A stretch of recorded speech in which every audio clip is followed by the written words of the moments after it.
Moi aussi j'ai fait ma tablette de Dubaï à base de Kinder Bueno et regardez-moi cette pépite. Elle est trop belle. Vous l'aurez deviné, aujourd'hui on va tester de réaliser les tablettes de chocolat de Dubaï à ma façon. On va le faire version Kinder Bueno. Parce que j'ai pas trouvé de crème à la pistache, ok, vous avez dévalisé tous les rayons, c'est pas possible. Ok, je suis assez bien équipée, j'ai été acheter tout ce qu'il me fallait et du nocciolata. Si vous connaissez pas, c'est vraiment le goût du Kinder Bueno, c'est trop bon.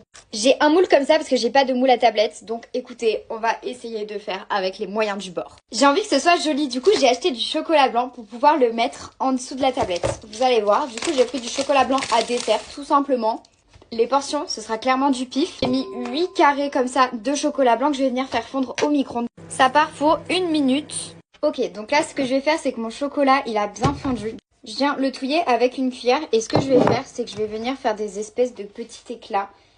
Regardez ce que ça donne, je le mets au congèle environ 5 à 10 minutes le temps de faire la préparation. Évidemment le reste du chocolat blanc on le garde. Ensuite je prends un grand saladier, je prends du chocolat, donc soit lait soit noir, mais je pense que je vais plutôt prendre chocolat au lait. On a besoin de 200 grammes, donc je vais mettre toute la tablette, satisfaisant.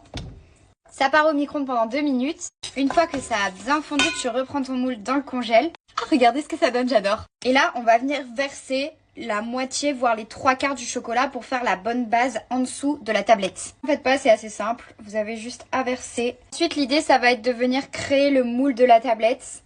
Ok, voilà ce que ça donne, il faut bien remplir aussi les bords pour que ça fasse vraiment une tablette. Et là, au congélateur pendant 10 minutes. Maintenant on va faire la préparation, le meilleur. On commence avec le nocciolata. Je vous avoue, en termes de proportion, vous faites un peu comme vous voulez. Cyril Lignac en sueur, mais vraiment, j'utilise jamais vraiment de dose quand je fais des gâteaux et à chaque fois, je m'en sors plutôt pas mal. Ça, pour le coup, ça a vraiment le goût de la noisette, du Kinder Bueno. C'est incroyable. Et on va ajouter pour le côté croustillant des crêpes dentelles.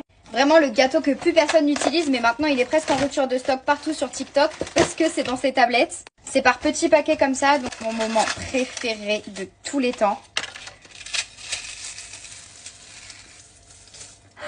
Je rêvais de faire ça. On mélange. Et voilà ce que c'est censé vous donner, une espèce de pâte croustillante.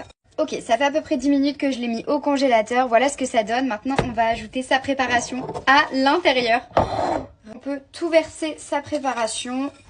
C'est trop satisfaisant à étaler. Écoutez le bruit. J'adore. Ok, regardez ce que ça donne. Maintenant, on va verser le reste du chocolat de tout à l'heure. Ensuite, je refais comme tout à l'heure pour que ce soit bien équitable. Et pour finir, avec le reste du chocolat blanc, on va revenir faire des petits éclats. Et regardez-moi ce que ça donne. Ça repart au congélateur pendant environ 30 minutes. Oh my god, regardez-moi ça, on va le démouler ensemble. Je viens de la démouler, regardez-moi cette pépite. On se retrouve dans la partie 2 pour la dégustation.